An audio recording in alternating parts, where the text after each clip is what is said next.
Boa tarde, meu nome é Yasmin, do Colégio Monteiro Lobato. Estamos aqui na Biblioteca Municipal de Itabaiana para entrevistar o senhor Antônio Francisco de Jesus, mais conhecido como Saracura, para o projeto Poesia na Sacada, da orientadora Tatiana Silva.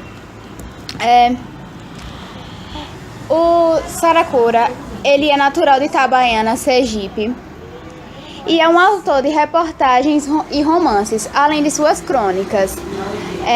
Como exemplo, os tabaréus do sítio Saracura, os meninos que não queriam ser padres e tambores da terra vermelha. Boa tarde, Saracura. Boa tarde, Yasmin. Agradecemos muito por você aceitar participar da nossa entrevista. E muito bem, vamos começar.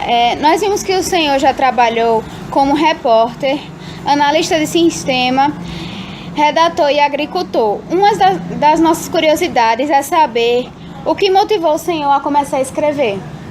Bom, escrever, as coisas acontecem na vida, não é à toa, né?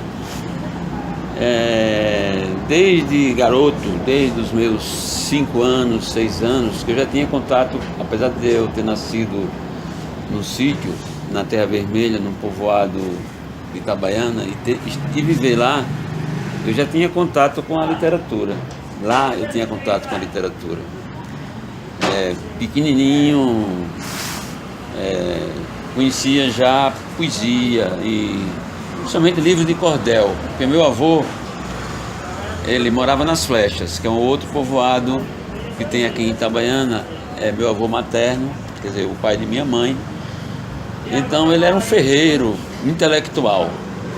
Ele tinha em casa livros, Almanaque do Pensamento, livros de cordel, dos clássicos do cordel naquela época, Leandro Gomes de Barros e outros mais.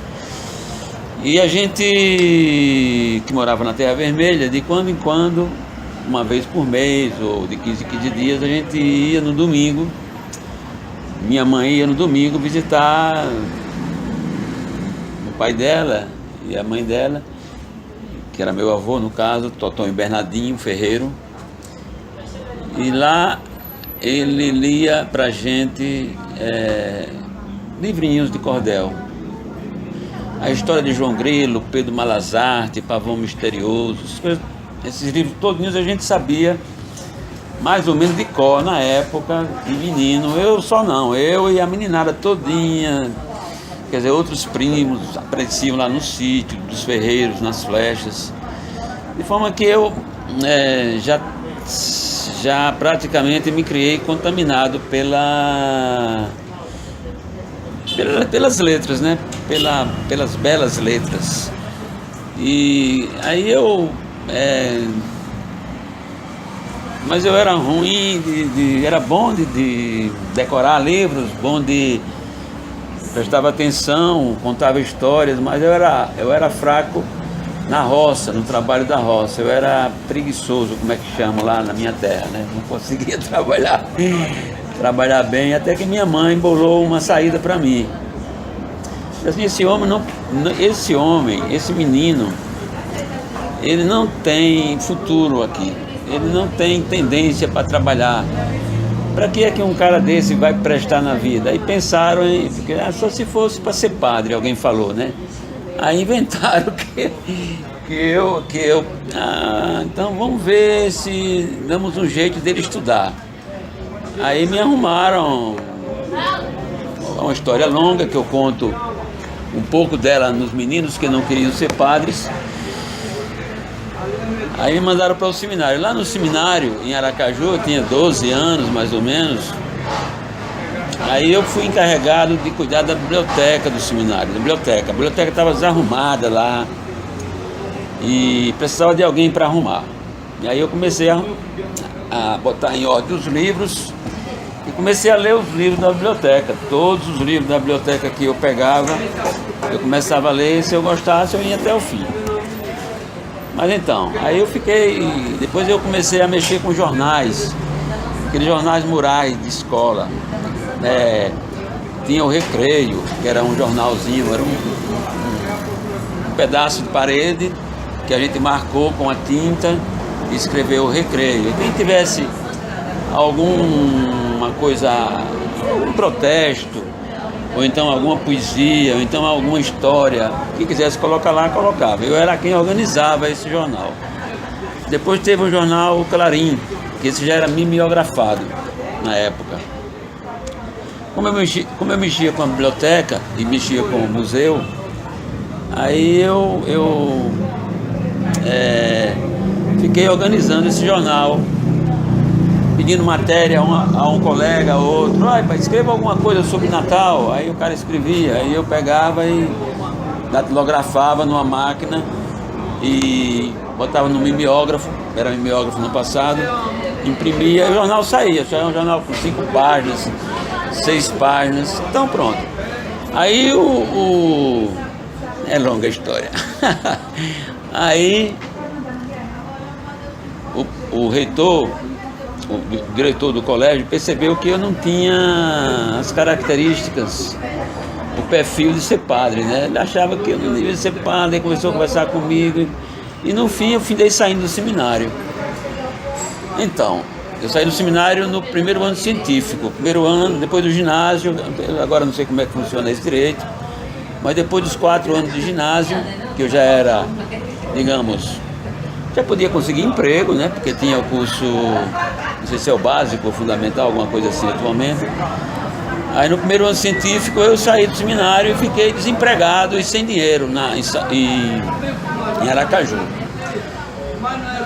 Aí eu fui trabalhar no mercadinho que estava inaugurando, supermercado Bom Preço na rodoviária. Aí um professor me viu lá trabalhando, empacotando as compras dele mesmo. Aí disse: mas rapaz, você é um jornalista como você é, eu vou levar você para a Rádio Cultura e para o jornal A Cruzada. Aí quer dizer, é alguma coisa que acontece, que a gente não provoca o acontecimento, a gente induz que as pessoas, mas não porque a gente queira, que as pessoas aí me colocaram no jornal. E eu trabalhei no jornal A Cruzada, eu fui redator-chefe do jornal, o jornal que tinha A Cruzada. E na Rádio Cultura eu trabalhei de 65 até 68, mais ou menos. Então, 1968, veja bem, o meu primeiro livro, que é esse aqui, olha, eu publiquei em 2008. Tem 40 anos depois é que eu fui publicar o meu primeiro livro. Mas eu sempre escrevi, sempre eu li muito. Assim, aqui eu vinha de férias para Itabaiana. Aqui tinha a Biblioteca do Padre, antigamente, que é uma biblioteca imensa, bem surtida. Findaram destruindo, com todos os romances que você... Começa aqui. Com todos os romances internacionais, literatura estrangeira, brasileira. E aí quando eu vinha de férias, e eu era de sítio, né? Eu tinha que ir para o sítio, para ir ficar de férias no sítio. E não tinha eletricidade lá no sítio, era candeeiro, era candeeiro. Mas aí eu vinha aqui na biblioteca e pegava toda semana uma sacola de livros, era 3, 4 romances. Enquanto meus irmãos trabalhavam na roça e cuidavam de coisa, eu ficava lendo os livros. Aí eles davam bronca, aí no fim me forçavam a trabalhar também. E aquela perseguição, né? Porque você está lendo demais, você vai ficar doido, todo mundo que se mete com isso, o negócio de leitura fica doido. Então, depois quando acho que foi em 68, eu passei no concurso da Petrobras. Aí fui trabalhar na Petrobras. Aí eu fui trabalhar na área de sistemas. Eu fui analista de sistemas. Eu desenvolvi minha vida inteira de 68. Não, porque no começo eu não fui analista. Fui atividade de glória. Eu passei de 68 até 2000, eu passei minha vida inteira desenvolvendo aplicativos em computador, desenvolvendo sistemas. projetando sistemas e para mainframes, grandes computadores. Então eu trabalhei em Brasília, São Paulo, quer dizer, eu trabalho me transferiu para São Paulo, eu trabalhei em Santo André, em Brasília, eu falei Brasília, trabalhei fora do Brasil alguns projetos. Eu fui para Santiago, do Chile, mas sempre eu tive um amor muito grande a livros, a literatura. Então, e a escrever. E aí eu escrevi, eu me lembrava de uma situação engraçada que eu tinha vivido na minha infância, ou então meu avô, a história dele, as palhaçadas que ele contava. Aí eu escrevia pequenas crônicas em cadernos. Eu sempre escrevi diário, assim, tipo, hoje eu me irritei com um colega lá porque ele disse uma besteira, essas coisas assim, bobas, né? Então eu tenho hoje ainda a mania de escrever sempre. Então,